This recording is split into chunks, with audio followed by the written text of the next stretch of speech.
Salut les amis, alors la deuxième partie de cette troisième journée qui a commencé par ce qui aurait dû être un bon match, Monaco-Lens. Le problème c'est que, pour ceux qui ont vu le match ou des images, c'est impossible de... Je sais même pas comment on fait pour autoriser à jouer un match de Ligue 1 sur une... C'est même pas une pelouse, un terrain vague, avec de la peinture verte pour cacher la misère. Enfin, c'est scandaleux. Alors, je vois bien les arguments. La pelouse va être changée lundi. Super. Comment on peut faire jouer un match à 15h sur la Côte d'Azur? Mais vous avez vu, j'imagine qu'il fait quand même pas beaucoup moins chaud en Espagne. Et vous avez vu les pelouses en Espagne, parce que je pense que surtout que les Espagnols, ils ont quelque chose qu'il n'y a pas à Monaco, c'est des jardiniers. Et des jardiniers compétents, pas des employés de mairie qui font la sieste sur leur bêche. C'est pas normal que tous les ans, il y ait ce problème de pelouse à Monaco. Alors je sais aussi que la pelouse est construite sur le parking, mais bon...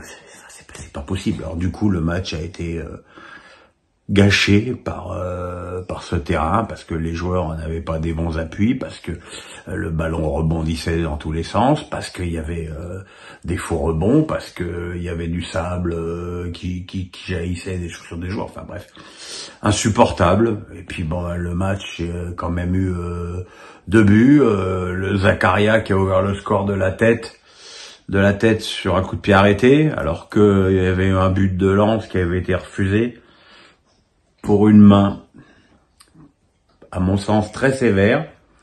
Il y a eu aussi une main assez sévère quelques minutes plus tard, mais cette fois-ci en faveur d'une main de Zakaria qui a permis à Lens d'égaliser sur penalty, et finalement un match nul qui sanctionne encore une fois un match qui n'aurait pas dû avoir lieu. Les 3 matchs de 17h, il y a eu Le Havre. Le Havre qui a battu 3-1 Auxerre. Et Le Havre, comment je vais vous dire ça, voilà une équipe qui cherche pas à péter plus haut que son cul, qui ne cherche pas à surjouer, qui ne cherche pas à faire des choses qu'ils ne savent pas faire. Et ça paye. C'est une équipe qui est dans ses comment je veux dire, qui respecte son jeu, qui respecte le jeu et qui respecte son niveau. Et ça donne un match intéressant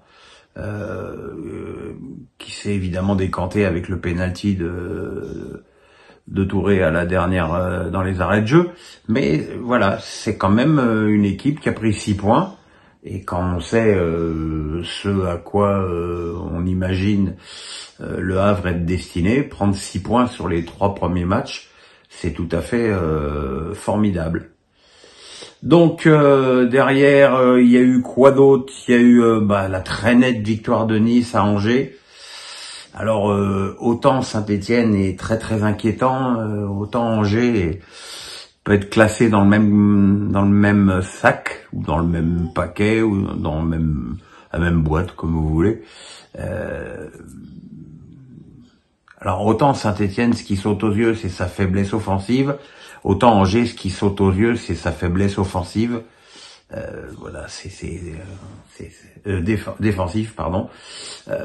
Donc c'est vraiment très très inquiétant, et Nice, qui a pourtant joué en infériorité numérique un bon moment, a quand même réussi à marquer 4 buts. Donc voilà, c'est des 2 équipes, Angers et Saint-Étienne, qui ont déjà 0 point au bout de 3 matchs, et qui vraiment vont être très certainement dans la difficulté pendant toute la saison. Et puis il y avait Reims-Rennes, qui aurait peut-être mérité d'ailleurs un autre horaire. Une équipe de Rennes qui a quasiment changé 10 joueurs, même s'il y avait que 4 nouveaux au coup d'envoi, qui a ouvert le score par Osterbach de la tête. Et Rennes semblait plutôt très bien en place dans ce match.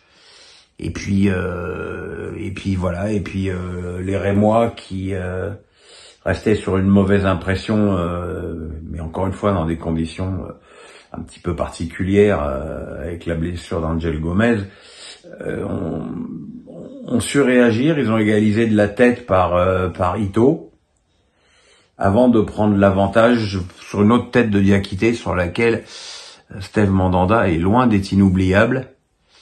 Donc voilà, mais le but est arrivé finalement assez tôt, et on pensait que Rennes allait avoir les ressources pour revenir au score, mais voilà, il se trouve que offensivement, Rennes a les mêmes problèmes d'imagination que la saison dernière, alors qu'en plus ils se sont appauvris pour l'instant offensivement, puisque Jota, la dernière recrue, n'a pas encore été alignée.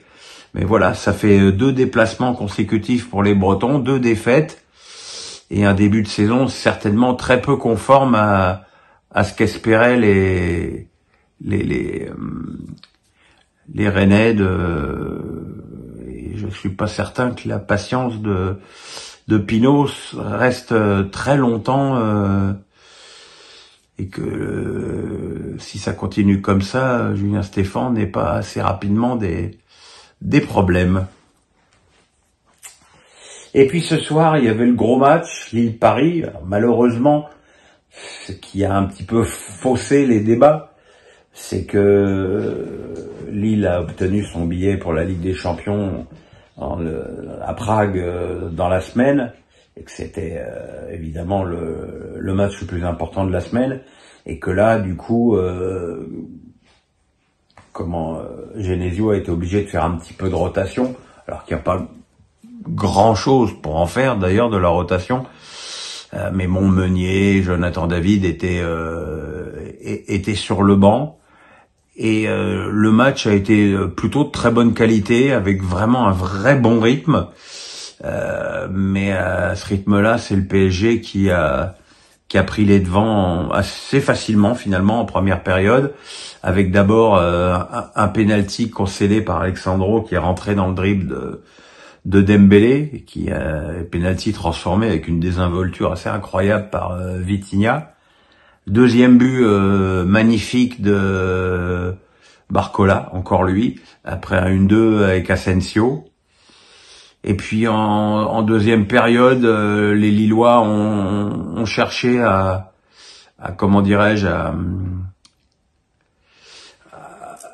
revenir au score. Ils y sont parvenus sur encore une fois une frappe venue d'ailleurs de Zegrova, qui a marqué d'un tir croisé du gauche absolument somptueux. Et puis dans les arrêts de jeu, Kolo Muani de la tête, bien servi par Doué, a donné à la victoire du PSG un éclat finalement assez logique, compte tenu de l'écart de niveau entre les 2 équipes, ponctuellement encore une fois à cause de ce match de tour préliminaire de Ligue des Champions. Après, pour l'avenir, je trouve que le PSG devrait quand même, on voit que quand Hakimi sort, c'est Zaïre Emery qui joue à droite. Quand on voit que Nuno Mendes est blessé, c'est Beraldo. On sait que c'est quand même pas la meilleure des solutions qui joue à gauche. Donc voilà, des petites choses qui me gênent un peu. Mais enfin bon, le début de saison du PSG est parfait. 3 matchs, 3 victoires, 13 buts marqués. Que demande le peuple? Voilà mes amis, demain face à Pierrot. Portez-vous bien, le pouce, la cloche, on s'abonne, enfin vous connaissez tout ça maintenant.